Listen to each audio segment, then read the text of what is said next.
나는 평생을 말 그대로 고집불통으로 살았습니다. 논리, 지식, 자존심, 그게 내 전부였지요. 그런 내가 예수라는 이름 앞에 무릎 꿇게 될 줄 누가 알았겠습니까? 오늘 내 인생에서 가장 기막히고 동시에 가장 복된 이야기를 당신에게 들려드리려고 합니다. 나는 가난 속에서 출발했지요. 그러나 악착같이 기어오르듯 살아냈습니다. 배우고 경쟁하고 이기고 결국 돈도 명예도 사람들의 존경도 얻어냈습니다. 내 말 한마디에 사람들이 움직였고 세상은 내 손안에 있는 듯 했지요. 하지만 참 이상했습니다. 날이 갈수록 밤이 깊어질수록 내 맘 한구석에서 알 수 없는 뭐라고 그럴까요? 깊은 고독과 공허함, 텅 빈 듯한 그 어두움이 내 마음을 파고들었습니다. 하나님, 신, 웃기지 마십시오. 난 종교는 약한 사람들이나 의지가 약한 그런 사람들이나 의지하는 것이라 생각했지요. 가족들이 교회에 가는 것도 사실 못마땅했습니다. 나는 철저히 나를 믿고 나를 위해서 살았습니다. 어느 날 오랜 친구가 병원에 입원했다는 전화를 받았습니다. 그 친구도 물론 나처럼 세상에서 성공한 인생이었지요. 부와 명예, 자식들도 다 잘 나갔습니다. 다 의사 되고 변호사 되고 뭐 그랬지요. 하지만 그가 죽음을 앞둔 순간 병원을 방문한 나는 내 눈을 의심했습니다. 침대에서 벌떡 일어나 울부짖던 그의 목소리. 살려줘! 제발! 무서워! 나 죽기 싫어! 그 공포에 찬 눈빛과 떨리는 음성은 내 가슴 깊은 곳을 무언가로 찔러 넣었습니다. 그토록 평소에 당당하고 자신만만했던 그 친구의 모습이 아니었어요. 아무도 죽음 앞에서 떨고 있는 그를 도와줄 수가 없었습니다.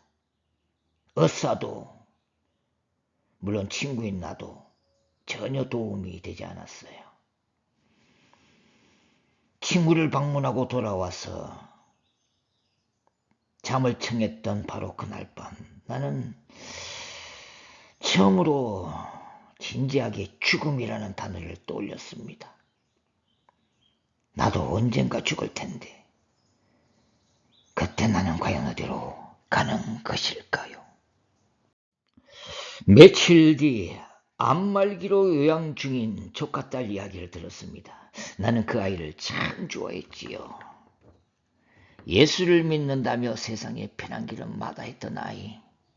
그런데 항상 밝고 따뜻했어요.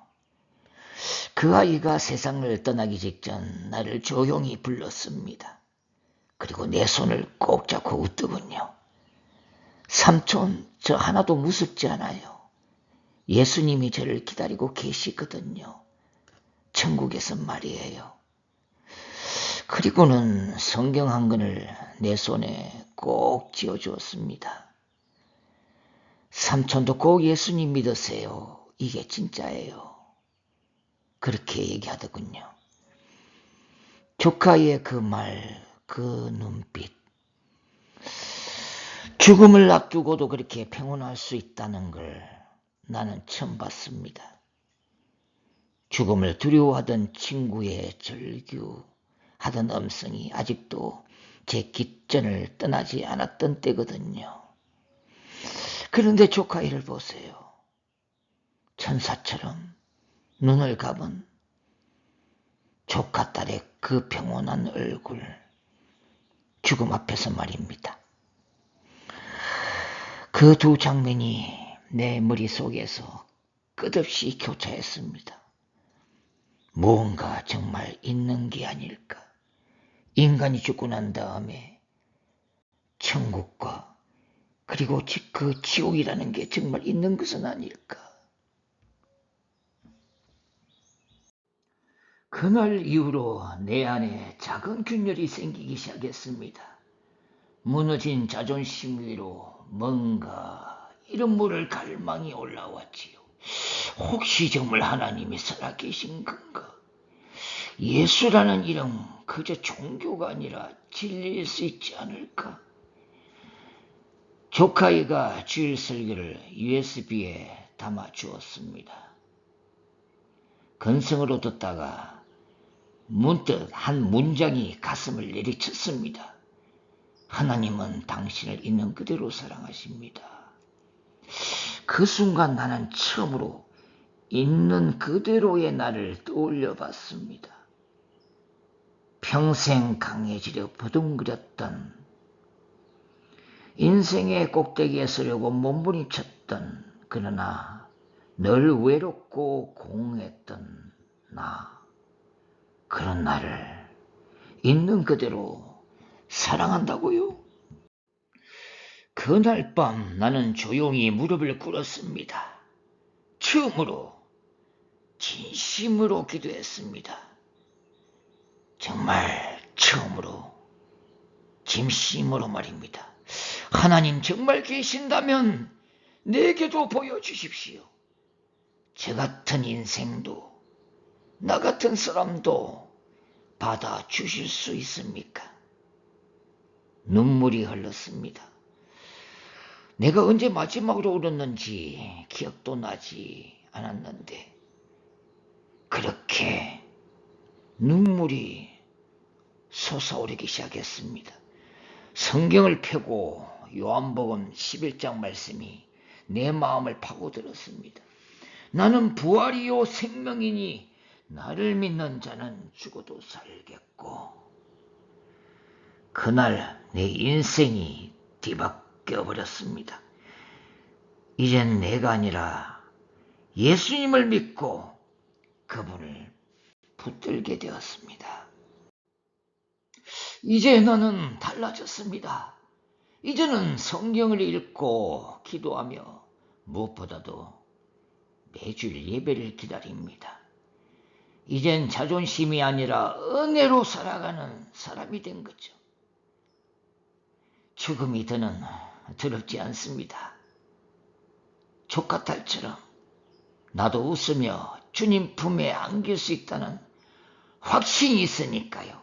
이제 천국이 믿어져요. 그 눈물도 없고 아픔도 없는 영원한 세계가 그냥 믿어진단 말이에요.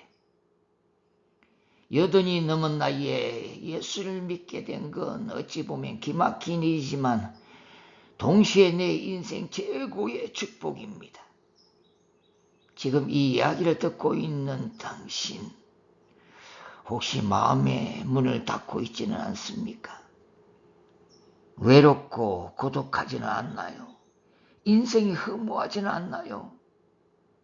부디 늦기 전에 그 문을 살며시 열어보십시오.